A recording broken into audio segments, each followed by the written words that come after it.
Hello and welcome to my video essay for my level 4 media course. In this video I will be covering everything I've learned for my course. First thing we will be looking at is narrative structures. To put it simply, a narrative structure is the way in which the story and plot of the film are told to the audience. The first narrative structure we are going to look at is the Hollywood narrative structure. Arguably the most simple of narrative structures, the Hollywood narrative structure can be divided into the basic film paradigm. In Act 1, the characters and situation are introduced. In Act 2, they create a conflict that the characters have with the situation, and in Act 3, they resolve the situation in some way. Next we have what is arguably the most complicated type of narrative structure, the alternative narrative structure. Alternative narrative structures tend to turn away from the classic film narrative and often undermine the main character as the main character. Sometimes these stories will take place across years, decades, or depending on the plot, centuries, in order for the characters or the plot itself to develop in some way. Next we have the Kisho Tenketsu narrative. The Kisho Tenketsu narrative isn't really used too often in films, but is used a lot in Japanese, Chinese and Korean stories. It is a 4-act structure going from introduction, ki, development, show, twist, ten, and conclusion, ketsu. This is a good example of the Kisho Tenketsu story. Intro. Ki. We see a fisherman on a boat out at sea. He's waiting to catch some fish, but he hasn't caught any. Development. Show. It's late and the fisherman decides to return home to his wife and children who he loves. Twist. 10. We see a woman hiding in a forest with 2 children. She's the fisherman's wife, hiding because their village is being attacked. Conclusion. Ketsu. The fisherman reunites with his family, and the village has been burnt down.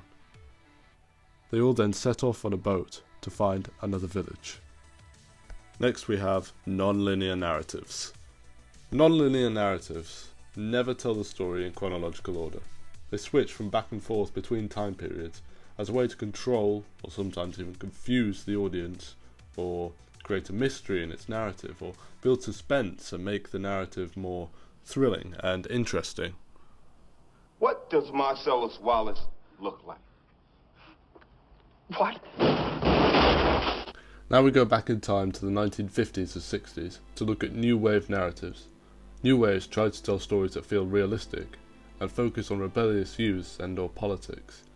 In these films, locations and cinematography were just as important to the characters and their journeys that take place across the film, and their plots usually centered around emotional development, rather than having the characters physically achieve something. It usually tends to reflect the feelings of people living in different parts of the world or country that they are set in. It was invented by, but not limited to, French cinema. In the late 50s to early 60s, British New Wave made its way into popularity. Mind what you're doing, can't you? A majority of modern and mostly linear narrative films include a list of what we call narrative characters. Although it does depend on what type of film it is, it will possibly include these types of characters. A protagonist, who is the central main character of the film.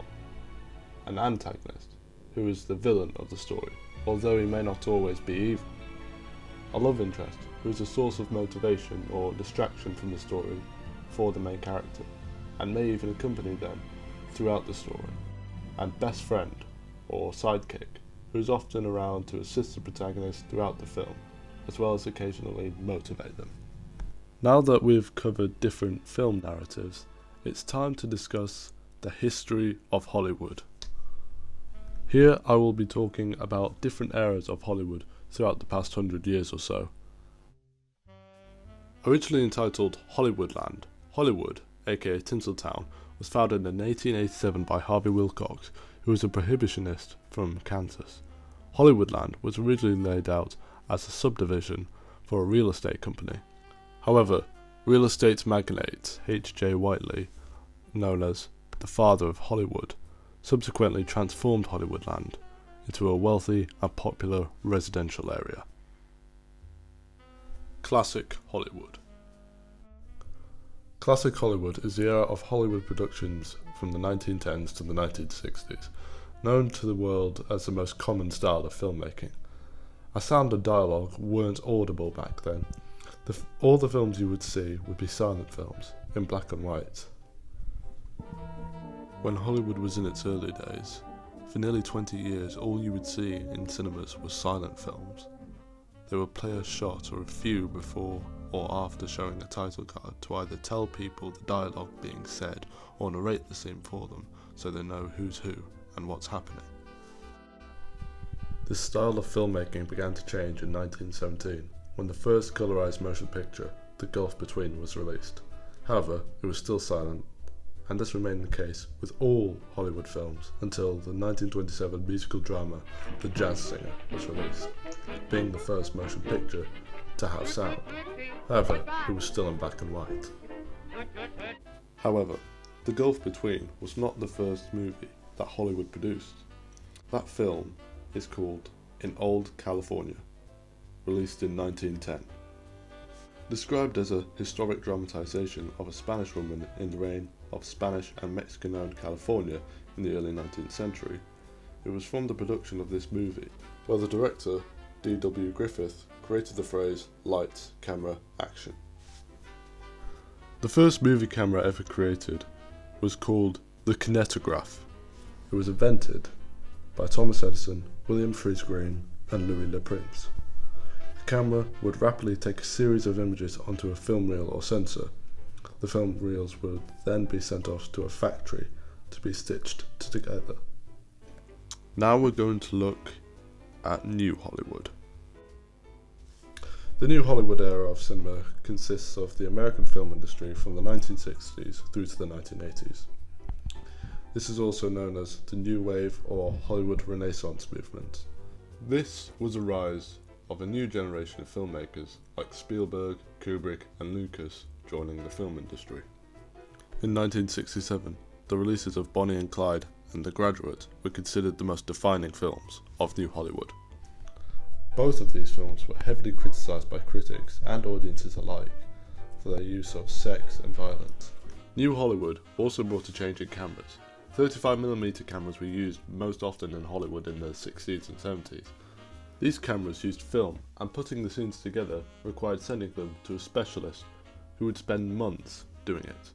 Cameras similar to these are sometimes used today to create nostalgic or old-fashioned looks, mainly used by independent films. Contemporary cinema defines the Hollywood industry as we know it, and its key developments over the last 30 years. These key developments include the use of digital effects, more R-rated features, more diverse casting, and financing bigger budgets to films, going over $100 million. This era started around the late 80s and early 90s and is still running in Hollywood today. Some of the most popular stars of contemporary cinema include Bruce Willis, Tom Cruise, Denzel Washington, Morgan Freeman, and Harrison Ford. National Cinema. National cinema is a term used to describe films that have a national setting or destination. However, national cinema doesn't have any official meaning, and it can mean a lot of things, such as the country that produces and finances the film, its original language, the nationalities of the actors or actresses, the costumes, its music, or even the cultural aspects that apply to the film. For example, Hot Fuzz is a national film, as its location setting, actors, costumes, cultural aspects and financing all apply to or come from the UK. Abbas Kiarostami was an Iranian film director, writer and film producer. He's most famous for his Coco trilogy, Close Up and The Taste of Cherry. These films helped increase Kiarostami's popularity overseas by giving us a deeper look into other cultures, politics and customs around the world. Certain parts of his films were in fact banned in Iran, most likely due to the realistic depictions he puts in his films.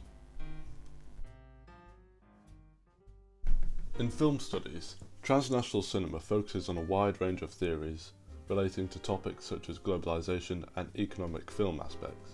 It's also referred to as the development and effect of films, cinema, and directors which span national boundaries. Films described as transnational cinema tend to fashion their narrative and aesthetics by referencing a nation, cultural tradition, or community. For example, Batman Begins is a transnational film as its director and cast come from different nationalities, although its budget and location are mostly both US, despite including a glimpse of Asian culture. Bong Joon-ho is a South Korean film director, producer and screenwriter. Famous for one of his most recent films, the Best Picture winning Parasite, his filmography tends to be characterised by emphasising on social themes as well as genre mixing, black humour and sudden tonal shifts. One of the films that connects Joon-ho to transnational cinema is his 2003 film Memories of Murder, based around the true story of Korea's first confirmed serial killer taking place in the late 80s and early 90s. The film reflects Korean politics and tradition through its use of narrative and visuals, as well as giving audiences an insight into Korean culture and society. The development of film audiences. One of Hollywood's main priorities nowadays is getting audiences interested in paying to see films that are being released. However, when Hollywood first began, this was not the case, as people were already interested in the idea of moving pictures in general. But over the years, the industry has needed to gain the interest of viewers. To do this, they included situations that an audience can relate to in their films, sometimes referencing political or current global topics. Have any idea what you'd have to look forward to if you stayed here? 9 chances out of 10 we'd both wind up at a concentration camp. Isn't that true, Louis? I'm afraid Major Strasser would insist. In the 1940s came the Second World War. A large proportion of the male audience had been deployed to fight, leaving audiences predominantly female. This contributed to a rise in female genres applying to the wives, daughters, girlfriends and mothers who their male loved ones had left to fight. When soldiers returned home after the war, Hollywood struggled to find its audience again. However, by 1946, they had reached an all-time high by selling around 100 million tickets per week, but this had decreased to 46 million by 1955. It was around this time where there seemed to be a rise of teenage audiences from more suburban areas who found an interest in rock and roll. The industry paid attention to this audience, and to appeal to them, produced films such as Rebel Without a Cause and The Blackboard Jungle. In the 1960s, there were a streak of films that flopped, putting Hollywood into a recession, showing the first signs that Hollywood was beginning to lose touch with their audience, and soon found themselves rivaling against a rising popularity of television shows. In '68, a survey was taken, revealing that 48% of audiences were young adults. The following year, the release of Dennis Hopper's Easy Rider proved that it is possible to appeal to a younger and more mature audience, both at the same time. With R-rated movies being considered a risky move in terms of making money due to its restricted audience, the 70s wasn't the best decade for money making, despite the success of blockbusters. Due to this, Hollywood found a new way of approaching their target audience, by introducing test audiences, a concept of which they would show an unfinished film to an audience, and then they would give feedback on how the film could be improved or made more target audience appealing. This would make studios spend millions on regathering cast and crew to reshoot or add scenes into the movie to satisfy the audience. Thank you for watching my video essay.